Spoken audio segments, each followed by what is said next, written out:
Hi guys, welcome to Daddy and the Don. Will Brentford stay up? Well, that's the question. And today we're going to review their last game away, the 3-0 victory against Norwich. And we're also going to preview their next game at home, 3 o'clock on Saturday, against fellow strugglers in the relegation fight, of course, Burnley. So we're going to be hearing from Jade and Doug. Both of them will firstly review the Norwich game and then they will preview the Burnley game with a score prediction. So before I go to Jay, if you are watching this video, please ensure you are subscribed, give us a like, comment and share. And you can find us on Instagram, Daddy and the Don Sports, and you can also find us on Twitter, Daddy and the Don Sports. Give us a subscribe. Now here's Jay, followed by Doug. Firstly, both of them will be giving their review of the Norwich game and then the preview for the upcoming game against Burnley. Hope you enjoy, guys, and make sure you subscribe.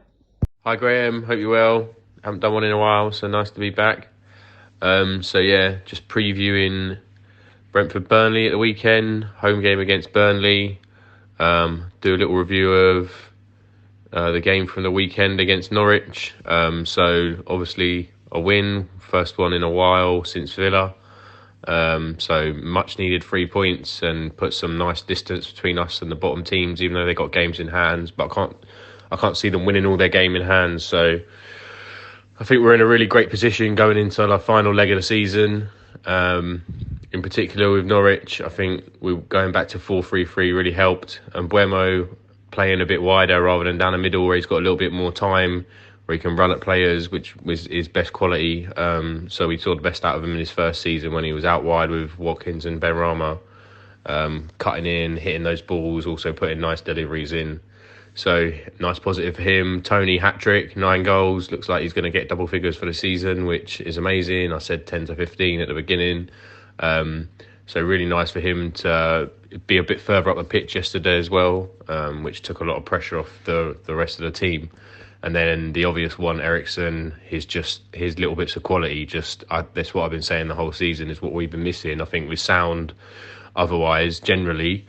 Obviously, we're not the best, but his quality, just picking out passes, relieving that pressure with a completed pass rather than just a wasted clearance, made the difference. I don't think we should get excited. It is Norwich at the end of the day. They're bottom for a reason, and it looks like they are going down. But obviously, we didn't beat them last time, so it's nice to get 3 points and kind of, like I say, get some clearance between us and everyone else. Burnley at the weekend picked up a couple of wins recently, obviously thwarted by Chelsea. They went off the boil in the second half. So home game, it's definitely not going to be like it was at Turf Moor. They're not going to kind of be dominant like they were in the first half against us. I think we're a bit of a different outfit now. Everyone's back fit, so I don't think we should underestimate that. Joshua Silva, second game suspension, so we won't see him for a while. But yeah, really pleased with how the team looked and kind of the balance of the team from Norwich. So I'm going with a Brentford win. Like I say, at home, 2 wins on the bounce. I think that's the first time ever in obviously Premier League history, because our history is this season. So yeah, let's go for it. So I think a comfortable 3-0 win. I'd like to keep a clean sheet. Very frustrated against Norwich we didn't, but to get 3 goals I think was really big for us and kind of will be a big confidence boost. Yeah. Brentford versus Burnley on Saturday afternoon.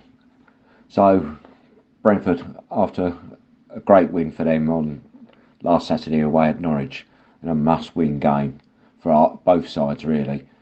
They'll be looking forward to continuing their winning streak of 1 win so far.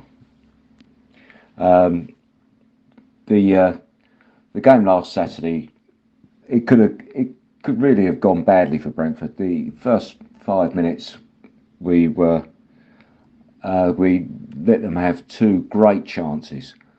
One inside the first 2 minutes, where Raya made a great save down to his left, I believe, and then the follow up, the guy skied it when he had the goal at his mercy. And then just a little bit later on, the defence got in a bit of a tangle, and Pukki had a shot which Raya again saved really well down to his left hand side. After that sort of blip, we could have been 2-0 down quite easily. we seemed to get into the game, and we gained in confidence. The Ericsson effect took place. People raised their games. You could see that. The formation of the team suited us better as well.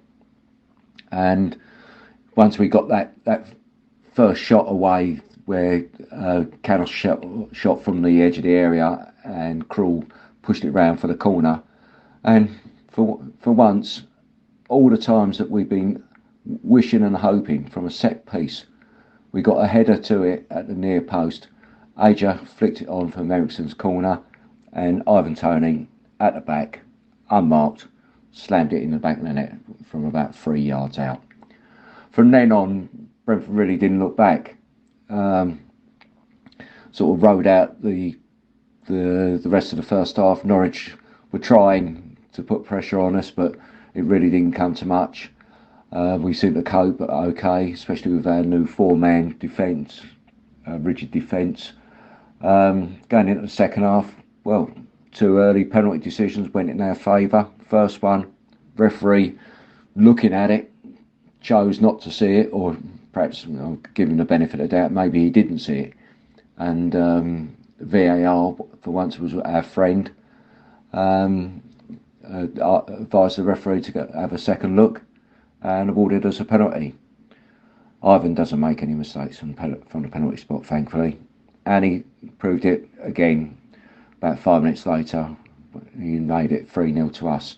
At that point, Norwich were down and out, and the home fans were making for the exit.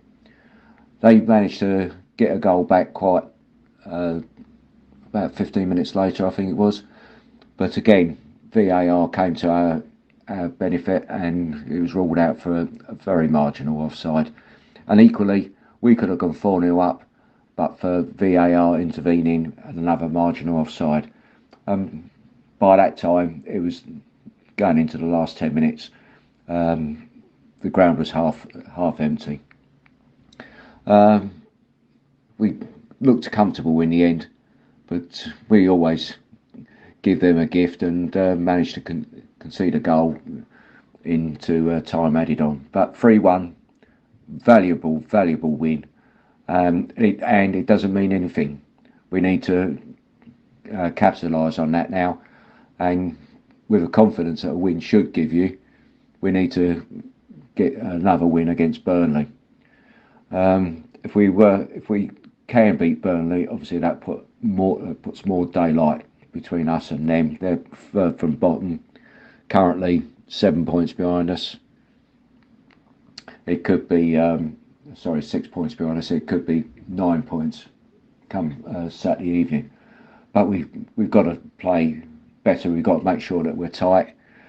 I know the way Burnley will play. I'm pretty sure they'll look at us and they will think we're going to have these today, which is exactly what happened when they won their first game of the season in November against Brentford up at Turf Moor.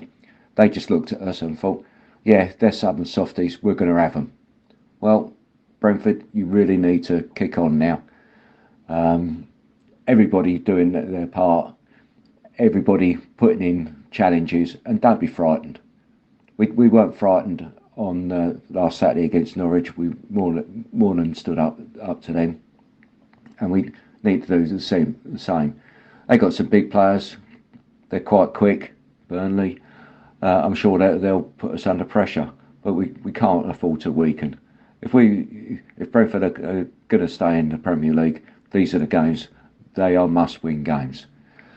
I'm pretty sure that Thomas Frank will continue with the same 11 that he started with on Saturday. I can't see any reason to change. The only possibility maybe if he decides to bring Onyeka in, maybe, but I'm pretty sure he'll start the same 11. He is quite predictable in that sort of thing with his team selections. Burnley, well, they haven't won since they beat Tottenham, so they've lost their last 2 games. Hopefully Brentford can make them continue that losing sequence. As a result, prediction of a result, well, I'll take a draw all day long.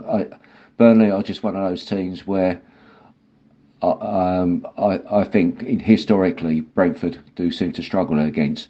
I know it doesn't make much difference year on year.